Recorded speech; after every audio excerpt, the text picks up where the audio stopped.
Stage 9 of the 2018 Dakar Rally cancelled, Monday became an unexpected rest day for the crew from Toyota Gazoo Racing South Africa.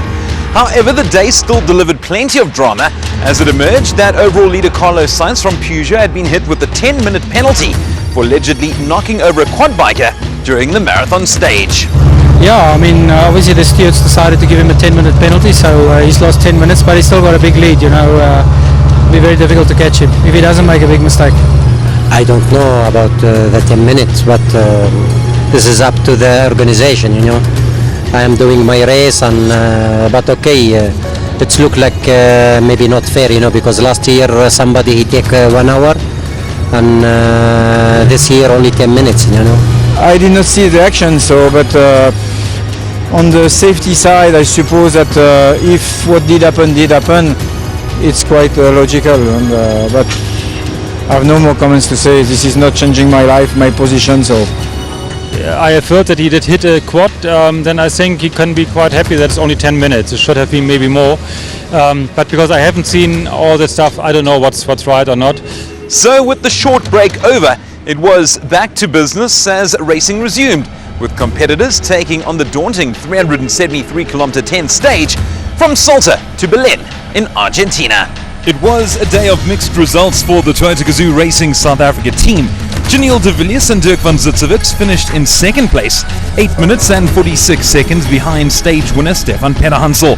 And the pair sit fifth overall. No, it was a tough day. Really hard. Second part was really tough, you know, camel grass, bouncy, not easy.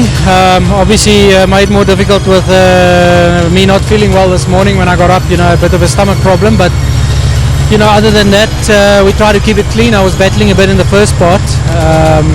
Second half was a little bit better, but really hard stage. I mean, it's 20 to 7 now in the evening, and we are the first cars that finish, and tomorrow we start at 4:30 again. So I feel sorry for the amateurs that they're going to finish at night here, and then tomorrow morning early start, which is very tough. For Janelle and me personally, it was a good day and nothing spectacular. Actually, we started on a smooth pace and then tried not to push too hard, because we did know that it is a long day and a tough day. And a little bit bad luck close to the end, we got a puncture. I had to change that one, and it took a little bit, didn't work so well. But besides that, nice outcome and finished second today, I think. Nasser Al-Attiyah and Mathieu Baumel had a day to forget and came home in 9th position. As a result, they've dropped to 3rd overall. Bad day. We broke the rear triangle. Last 70k, we try to push and to be, you know, to catch at least Carlos, you know, because we take a lot of time in morning, but it's look like not good for us. But okay, we are 3rd overall now, and we'll see what we can try to do tomorrow. Unfortunately, in the second stage, we broke. I don't know how we broke rear left triangle, and we didn't have any spare on the car. So we tried to check and manage something, but it was not possible. So we decided to do the last 65k very slow, and we've hoped to finish. And I think we are lucky to be here tonight. Sandwiched between Al-Attiyah and de Villiers in 4th place in the overall standings is Bernard ten Brinker. The Dutch driver and his navigator Michel Perrin finished the stage in 5th place. It was a really tough day.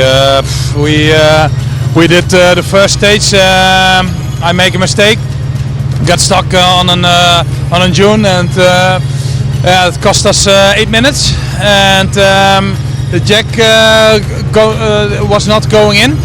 Cost us 2 minutes to struggle with this. Second part, we jump into the river and then directly on the rock, flat tire. Michel did it well. He managed very good to looking for the waypoints.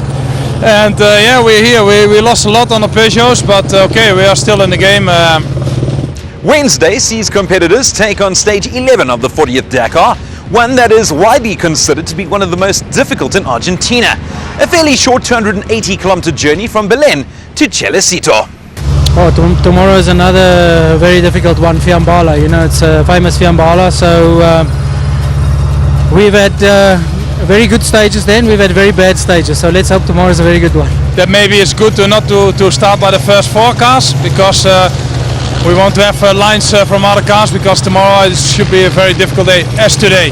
It was not long, but it was so heavy. The Fiamballa stage is on high altitude, up to 2,200 meters. It's very soft sand dunes, and very tricky navigation and form from canyons and rocks and then washouts, and you have to find the right entry and exit, and if you miss it once it's very difficult to find your way again, and it's very easy to get stuck, to get a puncture and to lose the way. So all problems you can have in a rally, they are all in Fiamballa.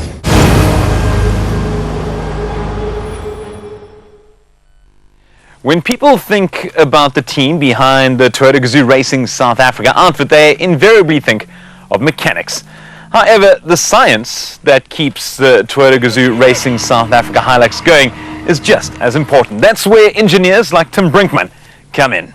Well, my role as one of the engineers on the cars is to do the data mainly. So after every stage, the cars will come in, we'll download the data from the day stage. Usually it's just over about 800 channels of log data from every aspect of the car. So we'll sift through everything and make sure everything's running how it should. If there's any problems, we let the number 1 mechanics know what to repair and things like that. And we do other things as well. So one of our other big things is to calculate how much fuel for the next day. So that involves quite a lot of calculation and things like that to make sure we have the right amount of fuel but also not too much, so we sort of on the weight target that we need to be on. And then also liaising with the navigators and drivers if they have any grievances or any problems with the car or anything that needs to be repaired or changed for the next day stage. We involved with that as well. There's no guesswork when it comes to Brinkman and his work. The calculations that lead to the decisions are astounding and leaves little room for error. There's not much guesswork. I mean, sometimes with fuel consumption and that thing, you have to sort of take a guess as to what the terrain will be, because these later Dakars, they don't give us much terrain information, so we have to sort of guess what we're gonna, or sometimes guess what's gonna happen the next day, because the fuel consumption varies so much depending on terrain. That's why we usually do a fuel reserve in the car, so we have a bit of extra in case they get stuck or lost or things like that. But also the reserve is dependent on the terrain, because soft sand usually use more fuel, so you tend to add a little bit into the car. And then obviously the altitude plays a big role in fuel consumption as well as the temperature, so there's a lot of factors that go into it. Of course, knowledge is everything, and Brinkman is quick to always seek feedback and recommendations from the team's drivers and navigators after every stint in the car. That's the nice thing about the drivers that we have, is they're all very hands-on, and they're all, we all know them very well, and they're all very nice guys, so they're all very good to work with. So if they have any problems, they come straight to us or anything like that. But yeah, overall they're very nice people and they're good to work with, because they give you a lot of feedback as well, which helps us in the end. You know, they tell us every little detail, which is what we strive on as well. The pressure isn't all on Brinkman, as he has a team of engineers to help him at Toyota Gazoo Racing South Africa during Dakar 2018. So what we do collectively usually is we look at all the data together. There is one engineer assigned per car, but we will collate all the data and talk about what's happening with each car. And then we do each calculate our own fuel consumption, and then we collate it afterwards, and we generally come up with a fuel level for the next stage for every single car being the same. Brinkman works very closely with team principal Glenn Hall, but it wasn't exactly love at first sight.